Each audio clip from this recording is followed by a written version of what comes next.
YouTube.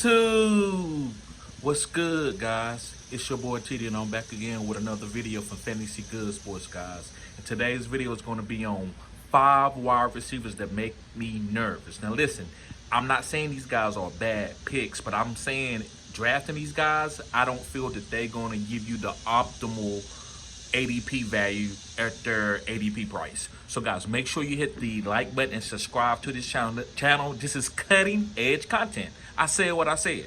So guys, let's begin with no further ado. The first wide receiver that makes me nervous, drafted in 2024 at their ADP, which this guy ADP is the second round, is Chris Olave.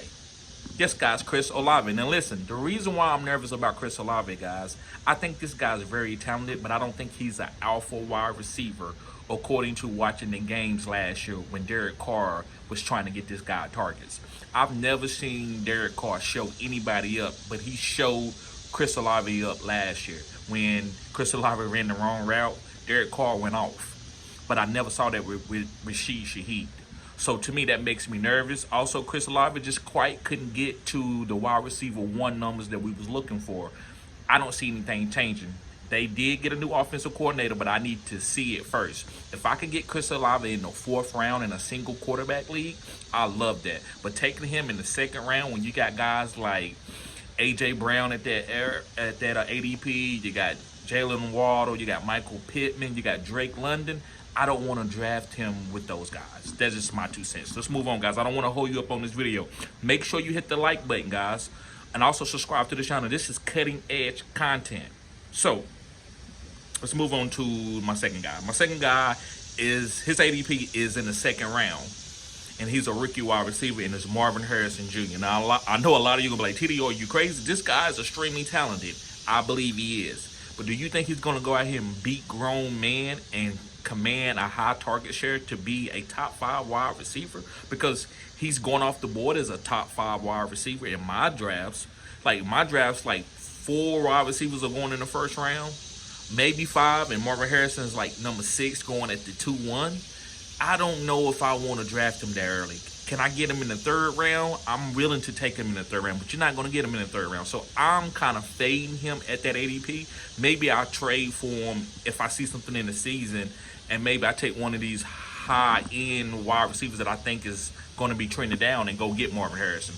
But I'm not drafting him in the draft before the season starts. That's just me. I think grown men putting their hands on these young wide receivers is going to be tough for these guys to ball. Now, have we seen it? Yes, we've seen Jamar Chase. We've seen Justin Jefferson. But remember, they started late. They started late. So if you don't get hot at the end of the season, I think he could be overdrafted. They're just my 2 cents. Again, none of these guys are bad players. It's just their ADP price is making me nervous. Guys, listen, go in the comment section and tell me what wide receiver that you are fading, or what wide receivers do you disagree with me on, guys. Or just put the 100 symbol in the comment section and let me know that you support the channel and the brand. Okay, so let's move on to my 3rd guy. My 3rd guy is going to be Mike Evans. Yes, guys, Mike Evans from the Tampa Bay Buccaneers. Mike Evans had 1,000 yards, I think, every year of his career. He's a Hall of Famer, but is he a great fantasy football wide receiver at this point in time of his career? I don't think so. Last year, guys, he had some drops that was a little bit unusual for him. Also, Chris Godwin started being the go-to guy the last 4 or 5 games of the season. I would rather draft Chris Godwin and fade Mike Evans. Would I draft both? Maybe, probably not. I just don't believe Mike Evans at his age is going to command a high volume share to be a top 5 wide receiver. If I'm drafting him later, like if he's going off the board later than the 3rd round, if I can get him in the 4th and 5th as a wide receiver 2 or 3, I might take him there, but I'm definitely not drafting him as my number 1 wide receiver, relying on him to give you, 8 to 9 targets with 80, 90 yards receiving and maybe a touchdown. I'm not going to think that he's going to do that this year. I just think that he's getting older, and I think Chris Godwin is going to be the go-to guy on this offense. Moving on to my number 4 guy. And listen, guys, if you watch the whole video, I got a bonus guy for you. Actually, I got 2 bonus guys for you. So thank you for watching the whole video. But the next guy is going to be A.J. Brown. Yes, guys, A.J. Brown from the Philadelphia Eagles. And listen, I love A.J. Brown. I think A.J. Brown is a Hall of Famer or on his way to be a Hall of Famer. Very elite.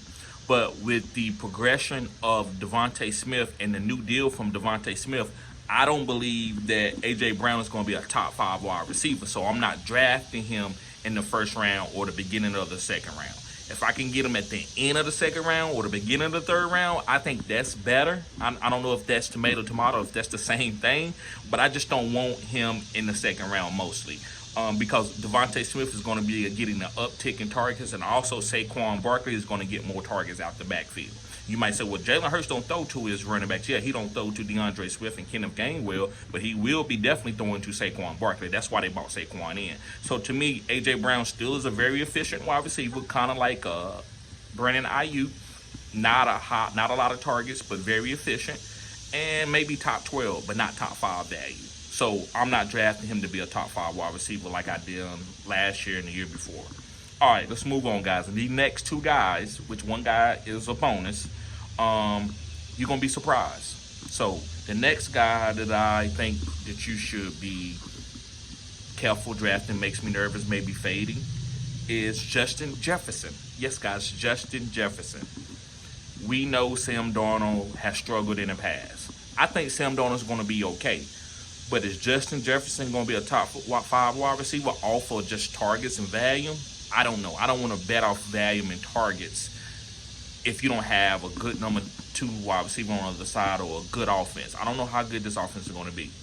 Maybe the head coach can go and draw up some crazy plays and Justin Jefferson still eat and be the number 2 or number 1 wide receiver. I don't see it.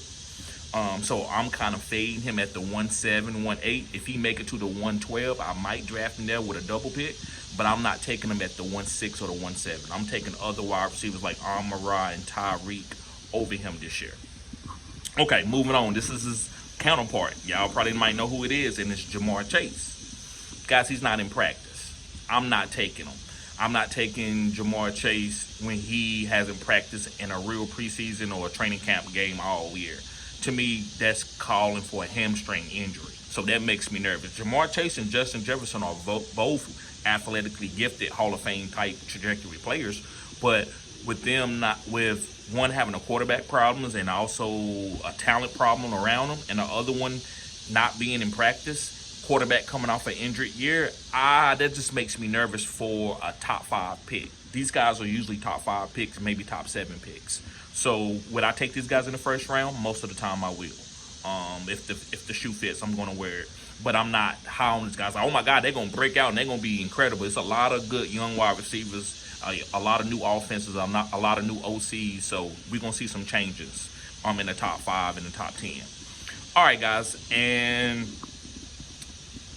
so, guys, make sure you be careful when you drafting these types of wide receivers. I believe that these guys can struggle a little bit. Not saying they're going to be bad, but they're going to struggle, maybe not give you the upside. So that's why I'm telling you to be careful drafting these 5 guys. Also, actually, this extra guy, I gave you a bonus guy. It was one more wide receiver that I wanted to talk about that I wanted to tell y'all be careful about.